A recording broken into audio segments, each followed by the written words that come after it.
الحمدللہ وحدہ والصلاة والسلام علی من لا نبی بعد۔ معزز سامعین کرام، جو کوئی اللہ تبارک و تعالیٰ کا مبارک نام البدیع کو 70,000 بار پڑھے گا تو اس کے مطالب اور مقاصد پورے ہو جائیں گے۔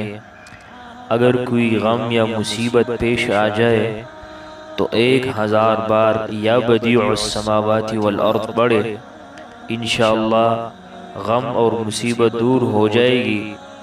اگر عشاء کی نماز کے بعد یا بدیع عجائب بالخیر یا بدیع کو 12 روز تک روزانہ 1200 مرتبہ پڑھے تو جس کام کے لیے پڑھے گا انشاءاللہ عمل پورا کرنے سے پہلے کام ہو جائے گا۔